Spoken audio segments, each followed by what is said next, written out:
Russia's parliament on Tuesday voted to ratify President Vladimir Putin's agreements with Lugansk and Donetsk.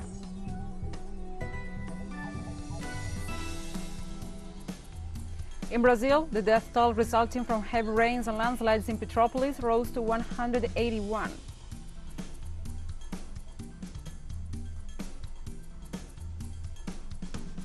In Ethiopia, the lower house of parliament appointed on Monday the 11th members of the special commission to promote inter-ethnic dialogue.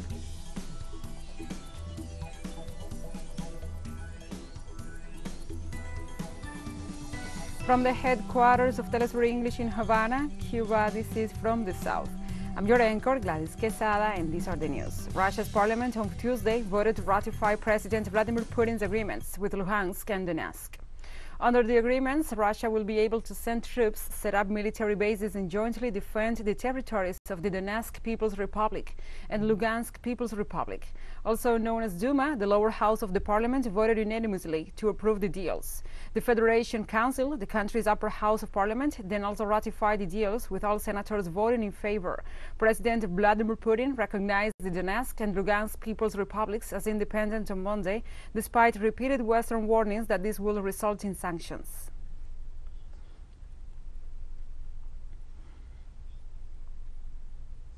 Russian President Vladimir Putin met his Azerbaijani counterpart Ilham Aliyev in Moscow on Tuesday. Both leaders discussed the implementation of agreements in Nagorno-Karabakh and the development of bilateral ties. The heads of state also signed a declaration of allied interaction, taking the relations between Russia and Azerbaijan to the allied level.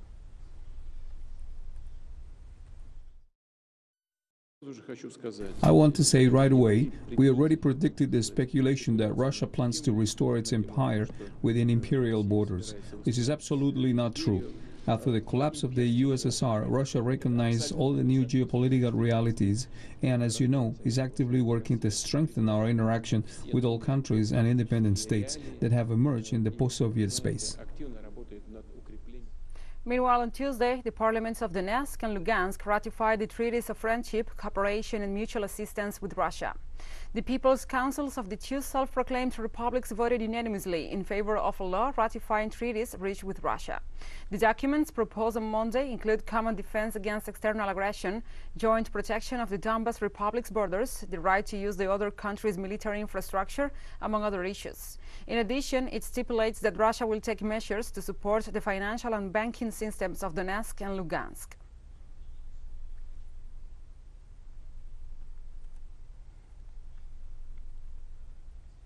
Ukrainian leader Volodymyr Zelensky said that Kyiv is considering breaking off diplomatic relations with Russia in response to its recognition of Lugansk and Donetsk as independent republics. I have received a request from the Ministry of Foreign Affairs to examine the question of breaking off relations between Ukraine and the Russian Federation. I will examine and work on this issue right after this press conference. The German Chancellor Olaf Scholz said his country has taken steps to halt the process of certifying the Nord Stream 2 gas pipeline from Russia, as the West started taking punitive measures against Moscow after President Vladimir Putin recognized Lugansk and Donetsk as independent republics. The decision is a significant move for the German government, which had long resisted pulling the plug on the project despite pressure from the United States and some European countries to do so. Washington has for years argued that building another pipeline bringing natural gas from Russia to Germany increases Europe's reliance on Russian energy supplies.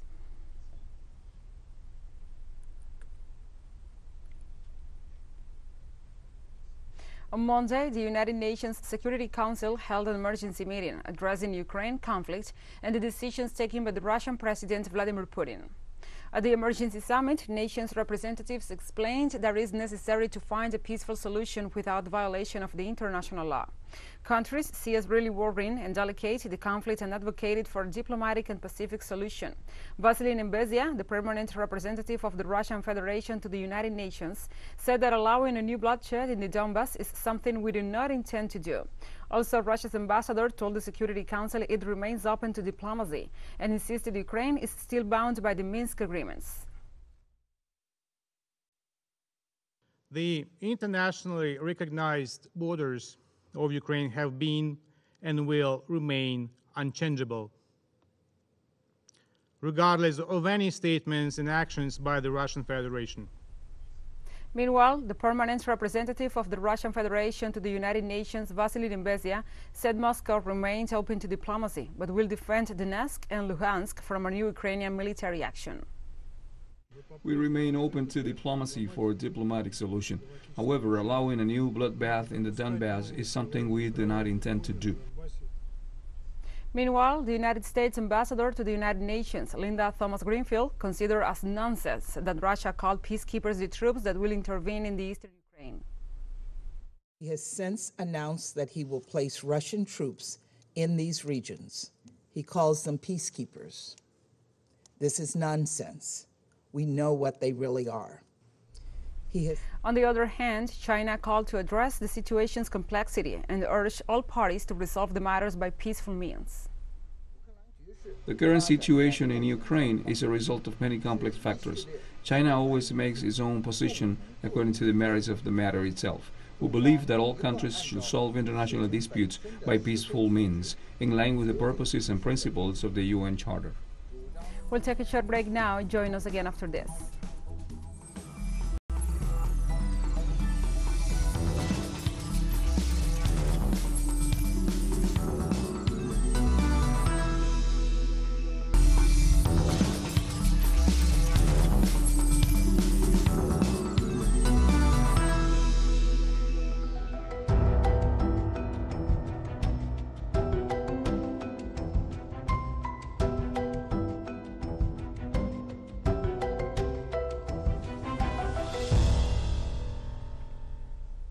Welcome back.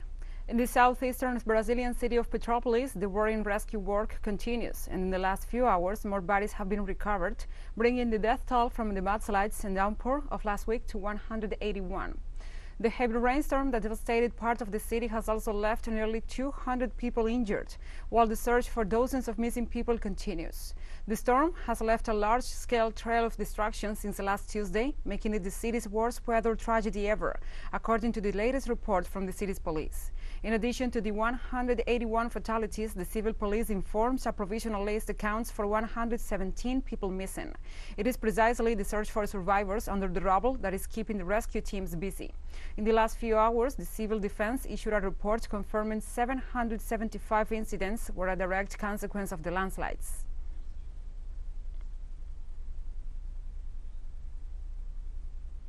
El Salvador declared a red alert on Monday after reporting a 238% increase in the number of fires throughout the country.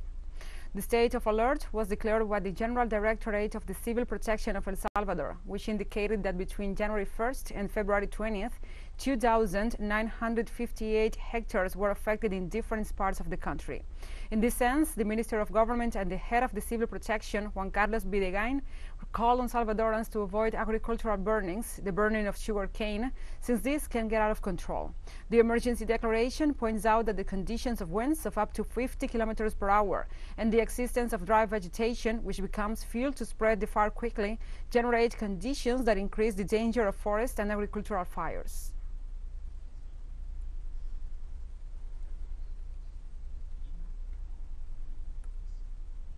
Bolivia's Ministry of Justice and the United Nations have signed a protocol to observe the judicial process in the Andean country.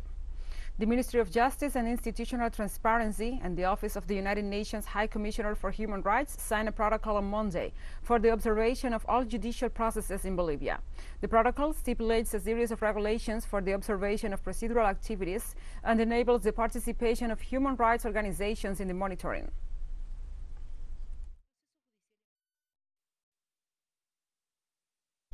So that we can have, as of today, all the judicial processes that we have at the moment in the country.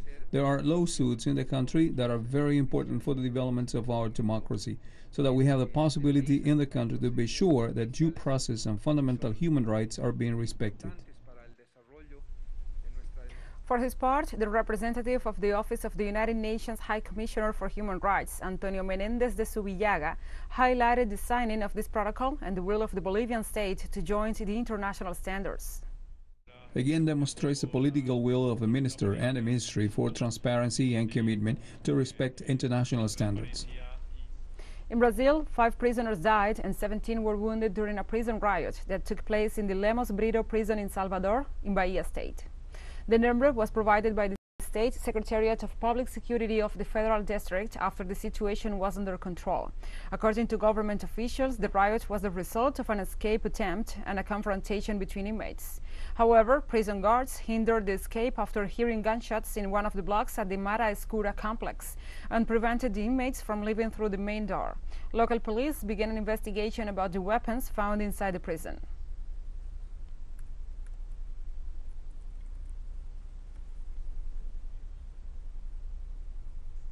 This Monday, the full chamber of the Constitutional Court decriminalized the voluntary interruption of pregnancy until 24 gestation weeks in Colombia. In a historic decision, the full chamber of the Constitutional Court decriminalized the voluntary interruption of a pregnancy in up to 24 gestation weeks. The decision was immediate effect and passed with 5 to 4 votes, with the Deputy Judge Julio Andrés Sosa's attendance stood in a claim that was introduced by the Causa Justa movement, made up of various organizations of women which they fully eliminate the crime from penal code.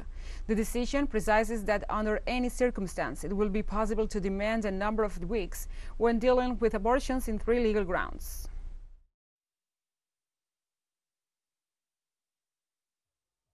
We are very happy about the decision taken by the court today. There is a decision that decriminalizes abortion in Colombia until the 24th week, and from then on, they will continue to govern the causes in the country. This is a historic victory for women in the country, and today we are celebrating it from the Just Cause movement.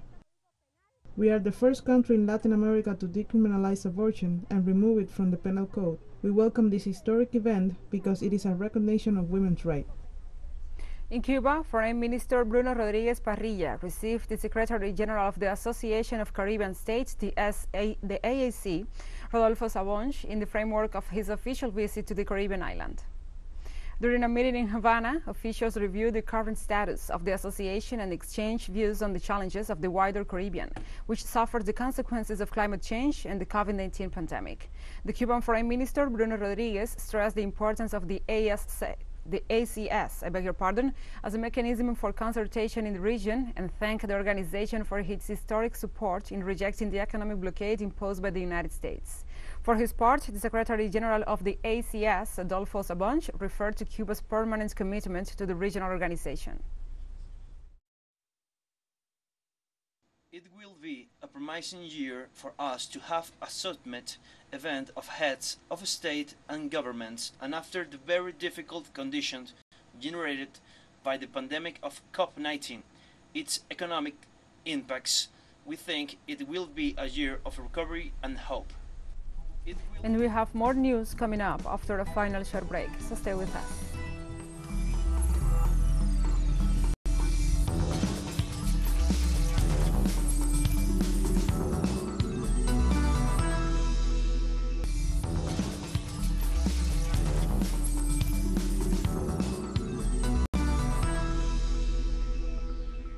Welcome back. In Ethiopia, the lower house of parliament appointed on Monday the 11 members of a special commission to promote inter-ethnic dialogue. The 11 commissioners will be responsible for developing an agenda for dialogue. These individuals have been selected from a pool of more than 600 people chosen by citizens and evaluated by an independent committee established by the lower house. However, when it comes to legislation, these national dialogues must be inclusive and incorporate all political interests in the country. It is unclear whether the Tigray People's Liberation Front, the TPLF, which has been waging war with the central government since November 2020, will be allowed to join in.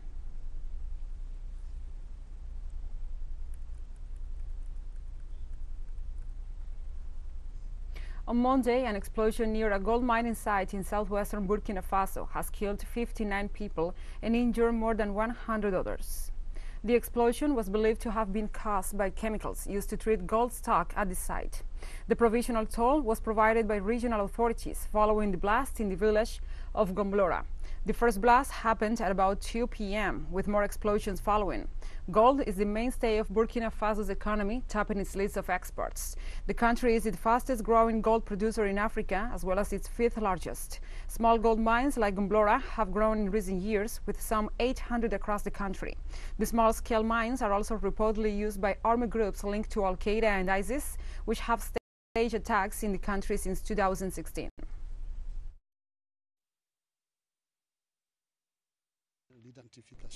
Initially, we were told that there were 48 bodies, but in the end, there are 52 bodies already on the site.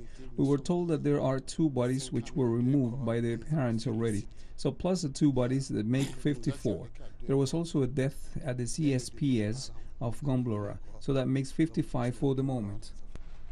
Here we have recorded more than 55 people with injuries of different severity. It must be said that already there are 4 people who have died. The teams are working hard to really take stock of the situation. Some of them have started to be taken to the operating room, and those who can have been stabilized first. Libya's interim Prime Minister Abdulhamid Dbeibeh presented a plan on Monday to resume the country's electoral process, despite the fact that the parliament appointed his successor days before, considering that his mandate has concluded. Here, I lay out the outline for returning integrity to the people, which is in 4 points. The first point is the formation of a technical committee to prepare the parliamentary election law. In New Zealand, anti-vaccine protesters pelted police with a sarin substance, sending 3 to hospital with injuries Tuesday as tensions spill over in an angry weeks-long protest. Prime Minister Jacinda Ardern decried absolutely disgraceful scenes after the suspected acid attack, and a startling incident that saw one protester speed a car toward police lines before coming to a quick halt just centimeters away. The brief but intense confrontations erupted near New Zealand's parliament early on Tuesday. 3 officers who were taken to hospital were recovering well. They blamed a certain group within the process for the appalling attack. Ardern said she was concerned the protest was becoming increasingly violent.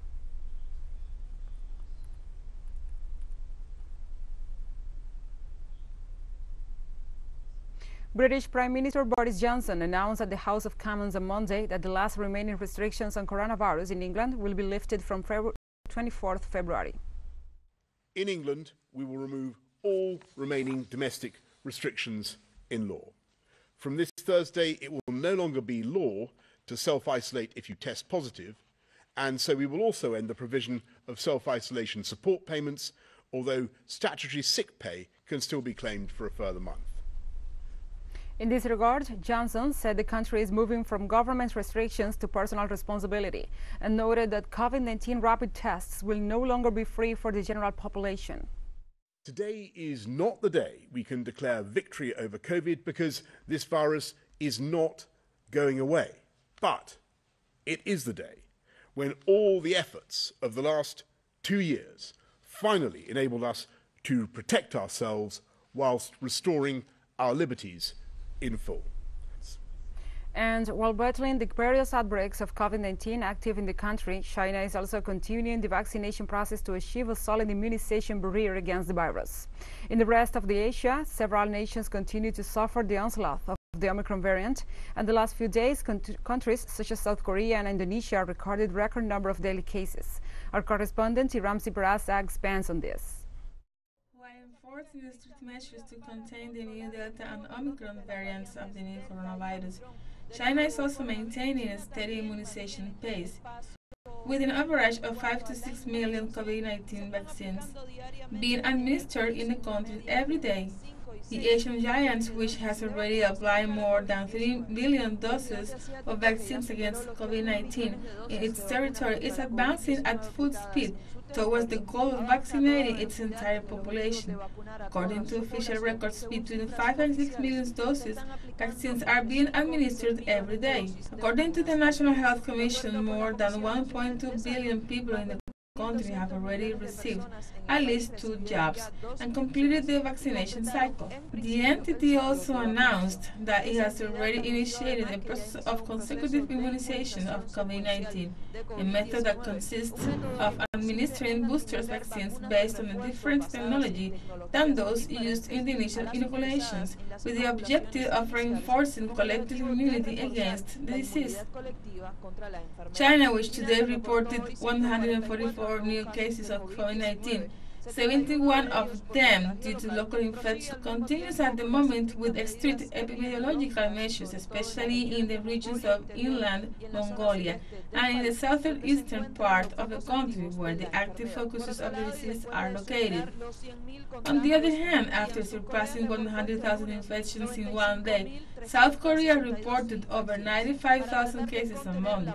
To try to contain the spread and not to overload the health system, the authorities are implementing different measures, including providing more self-diagnosis kits and asking patients with mild symptoms to take care of themselves at home. But despite the increase of cases, South Korean authorities announced a light softening of restrictions ahead of the March 9th presidential elections amid growing annoyance from business owners. Meanwhile, Indonesia saw a 74% increase in the cases of infection in the past week. The nation of 278 million people has vaccinated 70.1% of its population with at least one dose and is considering lifting all quarantine requirements for incoming travelers in effort to stimulate tourism and businesses. According to the authorities, they need to find a balance between the need to maintain health and the need to maintain the economy. This is how things are today on this side of the world. We will be back with more news from the Asian continent in the next few days.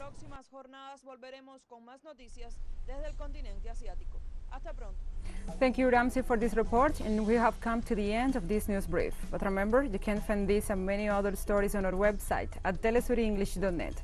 And also, if you feel so inclined, please join us on social media for all the latest news. We are on Facebook, Twitter, Instagram, and Telegram. For Telesur English, I'm Gladys Quesada. Thank you for watching.